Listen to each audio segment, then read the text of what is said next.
జరిగింది. సాధారణ ఎమ్మెల్యే కాదు, అతను విప్పు కూడా. అలాంటి ఉన్నత స్థానంలో ఉన్న వ్యక్తి ఇప్పటిదాకా ఇన్ని అలిగేషన్స్ వచ్చినప్పుడు కూడా ఆయన మీడియా ముందు కానీ బహిరంగ ప్రజలకు సమాధానం చెప్పడానికి బయటకు రావడానికి దీన్ని ఎట్లా చూస్తారు మీరైతే వైఎస్ఆర్సీపీ? అతను నిజంగా బాధ్యతగా ఉన్న వ్యక్తి అయితే అతను కానీ తన పార్టీ సంబంధించిన కానీ వచ్చి ఒక వివరణ ఇచ్చేసి దీనిపైన వివరణ ఇచ్చేసి ధైర్యంగా మీరు ఎంక్వైరీ ఏంటి విచారణ చెప్పంటే దాన్ని మనం స్వాగతించుండాం. బట్ అది కాకుండా పైగా ఏదైతే ఆరోపణ చేసిన వ్యక్తిపైనే మీరు ఆ అమ్మాయిని కేసు పెట్టి లోపల పెట్టడం కేసు పెట్టి అమ్మాయిని అరెస్ట్ చేయడం అనేది ఇంకా తప్పు. చేసిన తప్పు మీద మళ్ళీ తప్పుల మీద వాళ్ళు చేస్తున్నారు.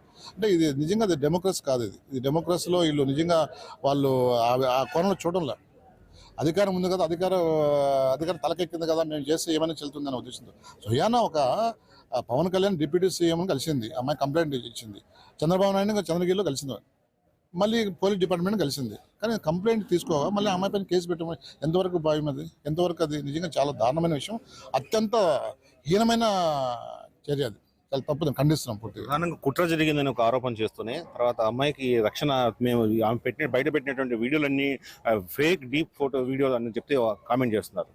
ఎవడన్నా ఇప్పుడు మీరు మీకు కూడా చూసింటారు, నవ్వుతారండి. అది ఫేక్ అని నవ్వుతాడు. ఇద్దరు క్లియర్ కట్గా హగ్ చేసుకుంటారు. ఇంక నేను చెప్పకూడదు ఎన్ని ఇట్లాంటి సందర్భాలు క్లియర్ కట్గా వాళ్ళు లివ్ ఇంటికి ఎదురు ఉన్నారు.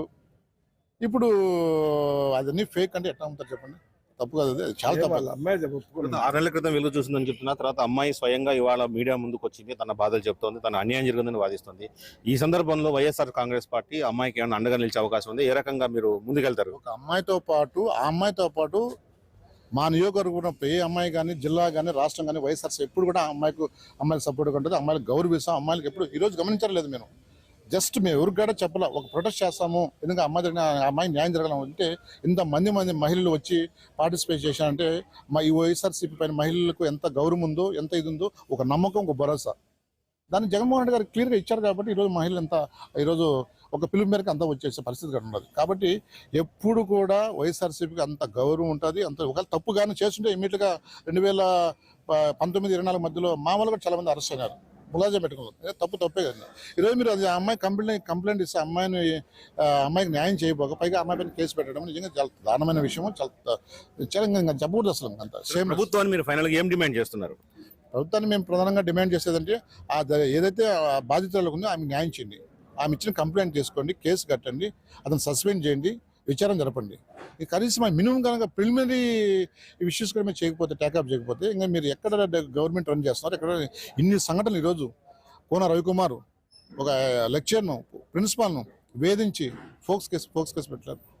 కాళహస్తిలో ఇల్లీగల్ యాక్టివిటీస్ వల్ల దానికి సంబంధించిన ఎవరైతే డ్రైవర్ని చంపేశారు, కిడ్నాప్ చేసి. తిరుపతిలో లక్ష్మి అనే ఆమె, మాదిమూలం సురేష్, వాడు జానీ భాష ఉన్నారా, పవన్ కళ్యాణ్ ఎప్పుంటాడు, జానీ మాస్టర్. ఎన్ని ఇంత జరుగుతూ ఉంటే మీరు ఇంకా కళ్ళు మూసుకొని మీరు ఇతరులపైన రాళ్ళేస్తుంటే, ఒక పార్టీ నడుపుతున్నప్పుడు మీరు ఇమ్మీడియట్గా యాక్షన్ తీసుకోవాలి. యాక్షన్ తీసుకొని సస్పెండ్ చేస్తే నెక్స్ట్ ఫర్దర్గా ఎవరు ముందుకు పోరు. రాష్ట్రంలో శాంతి భద్రతలు ఉంటాయి, మహిళలకు న్యాయం జరుగుతుంది. మహిళ ఏదైతే కంప్లైంట్ ఇచ్చిందో ఆ కంప్లైంట్ మీద ప్రాథమికంగా కేసు కట్టాలి, తర్వాత అరెస్ట్ చేయాలి. ఇవన్నీ జరగకుండా కేవలం తిరిగి ఆమె మీద కేసు పెట్టడంతో దారుణం అని చెప్తున్నారు కాంగ్రెస్ వాళ్ళు. కెమెరా పర్సన్ సుమతో శర్మ, ఐ న్యూస్, రైల్వే కోడూరు.